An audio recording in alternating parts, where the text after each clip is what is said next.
Aujourd'hui je vous présente le jeu Tichu, un jeu de cartes de pli à partir de 10 ans pour 3, 4 ou 6 joueurs et une durée de partie d'environ 60 minutes. Tichu est issu d'un jeu traditionnel chinois et il n'est pas sans rappeler la belote. Il faut se débarrasser au plus vite de ces cartes tout en tentant de récupérer les plis. Une partie classique se joue à 4 joueurs. On forme 2 équipes de 2, les partenaires se placent l'un en face de l'autre. Après avoir mélangé les cartes, chacun va piocher à tour de rôle une carte jusqu'à épuisement de la pioche. Chacun a en main 14 cartes. Elles sont numérotées de 2 à 10, puis il y a les cartes prince et princesse, dame, roi et as.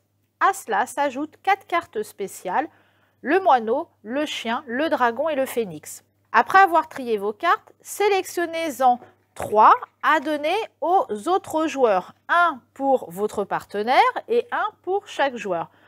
Tout le monde fait ça et le remet ensuite dans sa main. On ne choisit pas ses cartes après avoir regardé les cartes que les autres nous donnent. Chacun le fait ça en même temps et on récupère chacun après 3 cartes. Et tout le monde se retrouve à la fin toujours avec 14 cartes. Chacun à votre tour, vous allez jouer des cartes en respectant ce qui est demandé par le joueur qui démarre le tour en augmentant la valeur.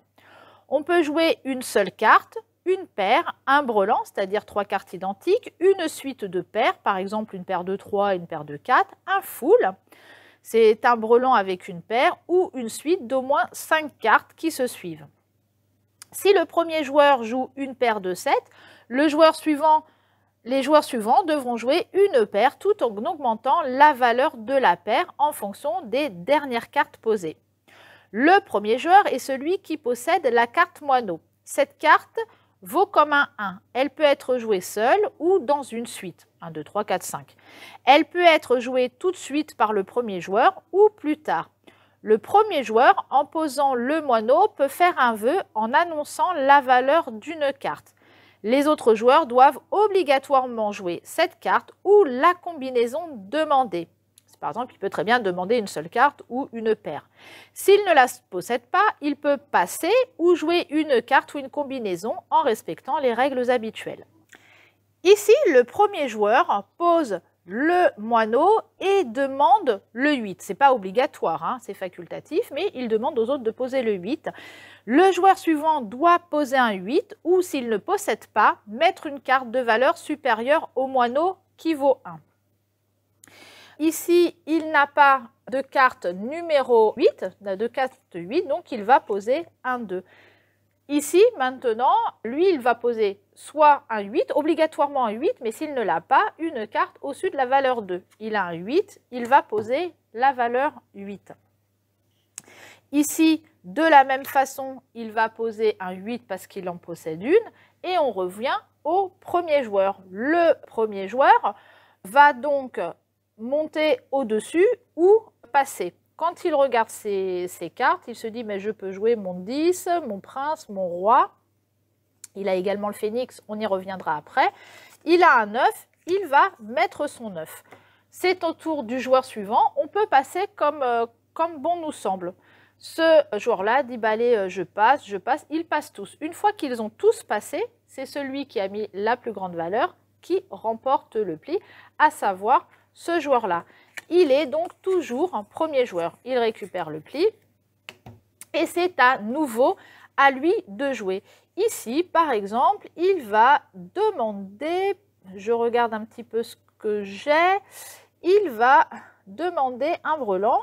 Il va par exemple mettre sa paire de 10 avec une paire, enfin les 3 de 10 et une paire de 2, c'est-à-dire que les autres maintenant doivent mettre également un brelan pour pouvoir le surpasser, mais de valeur supérieure, puisque là il a mis un 10. Donc est-ce que ce joueur-là a un brelan? Bah, par exemple, il en a un avec prince et princesse. Donc il se dit, hop, je mets un brelan au-dessus avec mes princes et avec une paire de rois. Oh là là, donc là ça monte. Ici, bah, il faudrait mettre un brelan par exemple au-dessus. Ah bah celui-là, il dit, eh ben moi j'ai un brelan d'as, hop, et je vais mettre une paire de dames. Donc c'est au-dessus parce qu'il a mis un brelan d'as. C'est à ce joueur de jouer. Est-ce qu'il a également un brelan? Il regarde ses cartes, il n'en a pas. Alors soit il passe son tour ou alors il peut jouer ce qu'on appelle une bombe. Une bombe, c'est-à-dire qu'en fait, on met des cartes, soit 4 cartes pareilles, donc un carré, ou une suite de couleurs. Il n'a pas ce qu'il faut, il ne peut pas poser une bombe pour récupérer. Une bombe, ça veut dire qu'on est au-dessus de tout, on casse le jeu pour récupérer le pli. Donc il n'en a pas, il passe, tout le monde va passer également.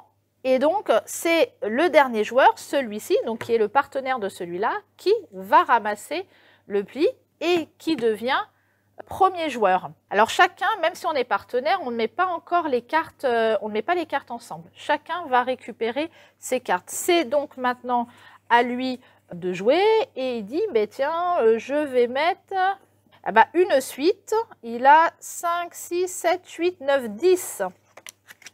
Il a une suite comme ça, 5, 6, 7, 8, 9, 10. Donc maintenant, on peut une suite mettre à partir de 5 cartes. On peut en mettre plus. C'est maintenant à ce joueur de jouer qui doit à son tour mettre une suite, mais qui doit être au-dessus. Donc on s'arrête avec le 10, donc il faudrait mettre au-dessus. Il n'a pas ce qu'il faut. On va passer au joueur suivant qui n'a plus non plus suffisamment de cartes. On passe au joueur suivant qui n'a pas les cartes qu'il faut. Tout le monde passe, il récupère et il devient toujours le premier joueur. Il va jouer sa dernière paire qui est le 5. Maintenant, on va passer au-dessus. On me demande une paire de 5. Qu'est-ce que j'ai comme carte? Comme carte, pardon, j'ai une paire de 9. C'est à ce joueur de jouer. Il regarde et est-ce qu'il a une paire au-dessus de 9? Ce n'est pas le cas. Il passe son tour. C'est maintenant à ce joueur-là qui n'a pas non plus ce qu'il faut. Donc, c'est ce joueur-là qui va récupérer le pli. Ce joueur-là n'a plus de cartes. Il finit premier joueur. Il ne joue plus. C'est donc les autres qui vont continuer la partie sans lui. Alors, nous avons vu qu'il y a 4 cartes spéciales. Donc, le moineau que j'ai expliqué tout à l'heure. Il y a le chien, je crois que je l'ai vu là. Voilà, le chien qui est joué uniquement quand c'est au joueur de démarrer le pli. Ça lui permet de donner la main à son partenaire. Donc, c'est lui qui commencera du coup.